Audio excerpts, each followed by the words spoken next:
Being Mama. My name is Heather. I am mama to 7, soon to be 8, and today I want to share some of my favorite Advent books for the family. Now, these ones are okay. So let's talk about Christmas and Advent books. Now, I'm not going to talk about these ones because I talk about them in my homeschool on what's it called, Raising Heroes Mama channel, and this is what we're doing for homeschool this year, this Advent Christmas season. And so we have the ETA Hoffman Nutcracker, which is like a chapter book. It looks like a picture book, but it's a chapter book in reality with pictures, and it's debatable on whether or not the artwork's great. I have the Maurice Sendak artistry version, and I know people love Maurice Sendak, but and please don't come at me, but I'm not sure that I love Maurice Sendak's illustration. So there's that. We'll be reading Jotham's Journey, which is like set in biblical times and kind of goes through the Advent story. All Creation Waits is a living book about for nature study. Each day of Advent, you read about a new animal in a very living story format. Cindy Rollins' Hallelujah is a daily devotional around Handel's Messiah, and it's amazing. Highly recommend it. This I'm not really sure about. This is Bird's Christmas Carol. That's what we're going to be doing for Read Aloud, Lord willing, this year. And so I don't know about that. It was simply one I found on my amazing, let's see if I can get on there, Nancy Kelly at Sage Parnassus Booklist. Go look this up. I'll put the link below. This is like the most detailed, lengthy Christmas Advent book list you could want. And there's lots of book lists out there.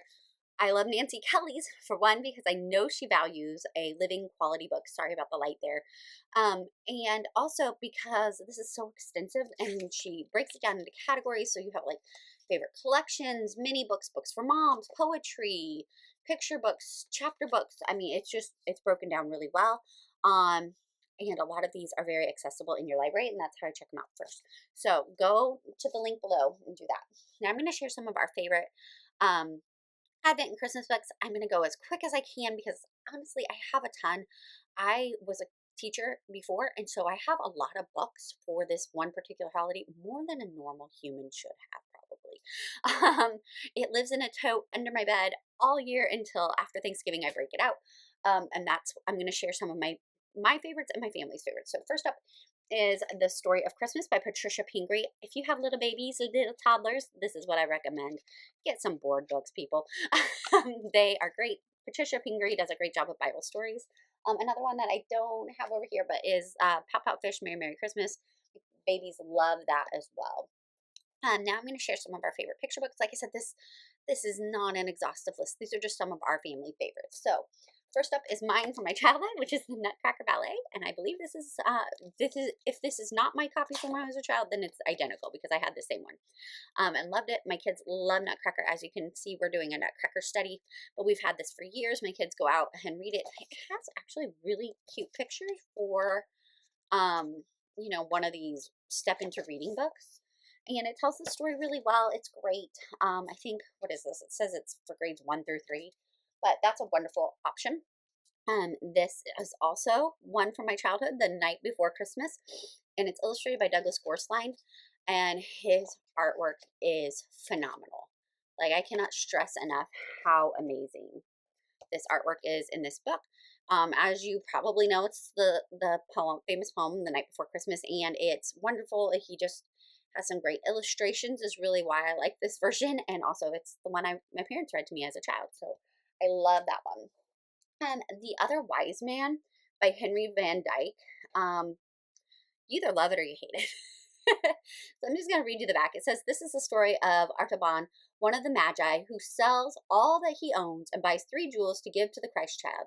When Artaban sees the signs in the sky, he starts out to meet. And so you go through as you would with the other, like we know, the ones who brought gold, frankincense, and myrrh, and so this is another wise man who came, and it's just another story and telling about his journey. It has great pictures in this particular version. This is a retelling of Henry Van Dyke's story, so I mean, take it as you will. But my kids enjoyed that last year, my husband not so much. The next is The Story of Holly and Ivy, which is a story, it's actually a really heartbreaking story at first, of a little girl who is an orphan and is trying to find I don't know. I don't want to give too much away, so I don't really know what else to say. Basically, it's focusing on her Christmas wish and is very heartfelt in telling her story. But do not let this deceive you. This is a picture book, but it is a long one. Okay, so you've got a lot of words here. You're not going to finish this in a day unless you have children who can sit really well. Another book my kids strangely like is Little Women Christmas, and this is just like an excerpt from the book. Um, a retelling, obviously, but it's got some cute little pictures and things, and my kids love Little Women. We've read the book several times as a family, so they enjoy that. Then there is the ever popular The Christmas Miracle by Jonathan Toomey.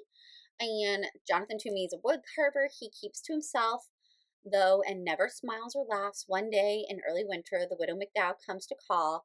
Would Mr. Toomey carve a new creche for her in time for Christmas? A creche would be the cradle where baby Jesus is. I kind of love that terminology because that's what my grandmother called it.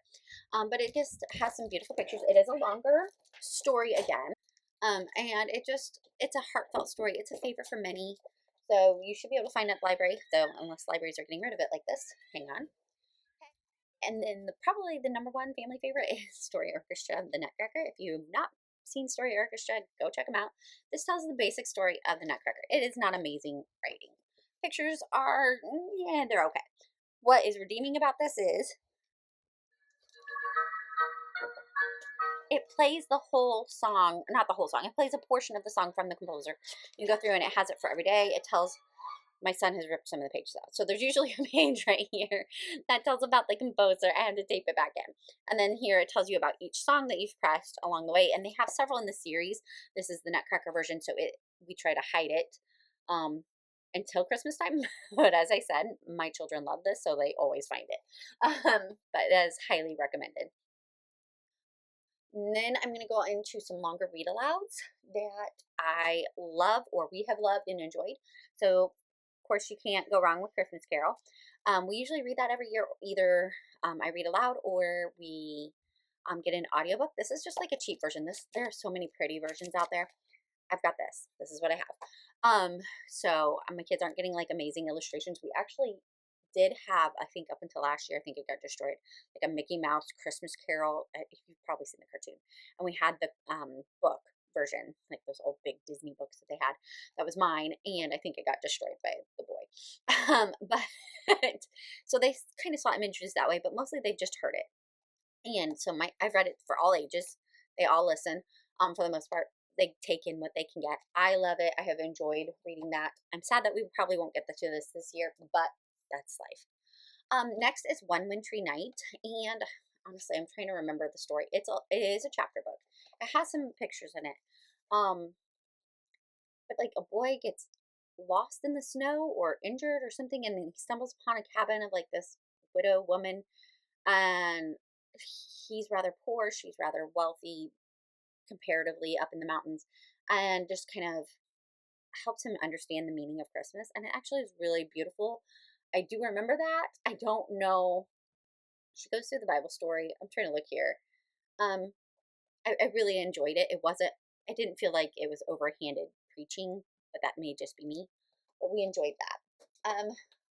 Skip that one actually.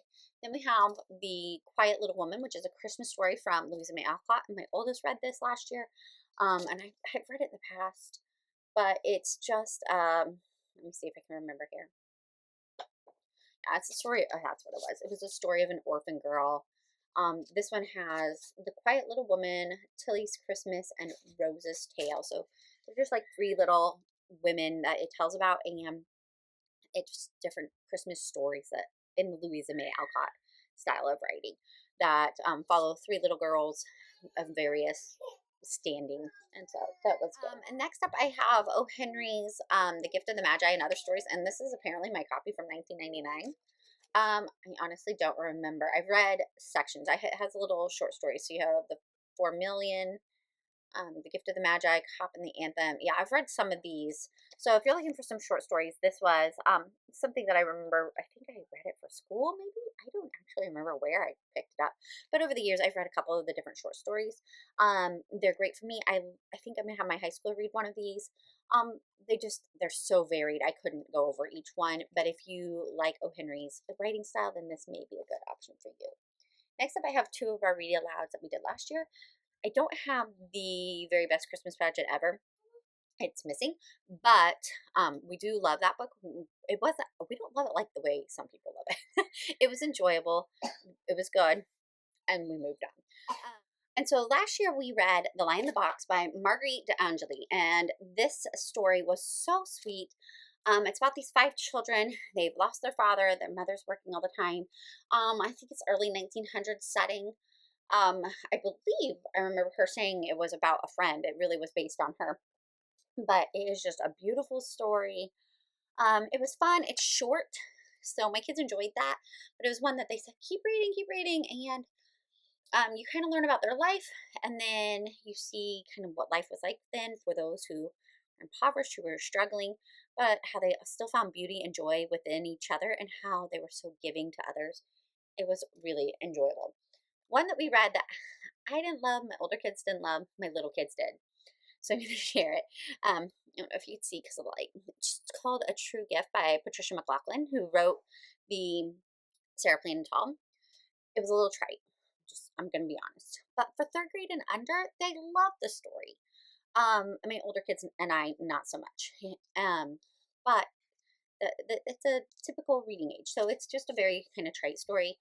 It had a sweet ending. I will tell you that. We did enjoy the ending. Like I said, my younger kids loved it. They wanted to know everything about it.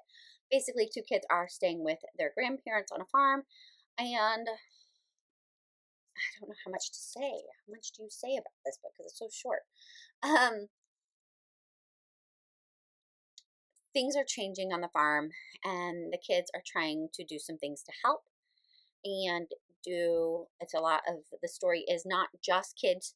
They work with the adults. They come together to make some happy things happen, to try to help a sad cow. I don't know that that's the best description, but um, it is a sweet little story. It's kind of trite, like I said, but it's meant for younger kids. And all my third grade and under loved it.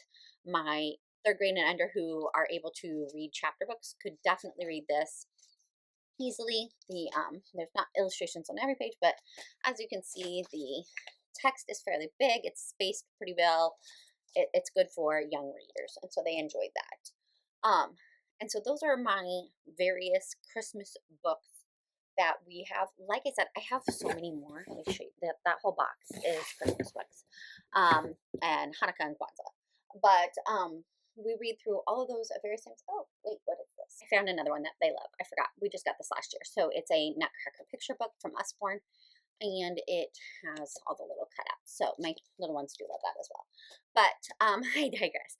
What I'm trying to say is that we have several books. We'll get more from the library. There's so many great book lists out there. Go and explore. Find what your family loves. Maybe you don't love what I love. But these are some of our favorites, and I hope that they've helped you find a couple of books to enjoy as a family. And if at no other time in the year, Christmas time and Christmas break is a great time to gather your family around, read aloud together. Even books that seem above their level, like Christmas Carol, we can all sit around and read and enjoy that together.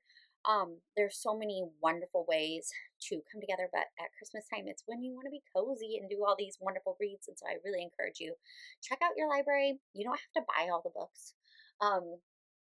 Trust me, you don't need to buy all the books, but go and find some that you can just connect over. And maybe it's just one book that you remember from your childhood that is going to just stick with your children, because my children know this story and they know this particular version because my parents read it to me. Sorry. And because of that, it's a family tradition now. This is what we read, and we don't even read it the night before Christmas because we don't believe in Santa in our family. Sorry, spoiler. But we don't do the whole same thing, but we still enjoy the story, and we still enjoy the merriment and the joy of having something that we can connect with. And so I encourage you to go find the Christmas and Advent wintry stories that will help you connect as a family this season. Thank you so much for watching, and have a blessed day.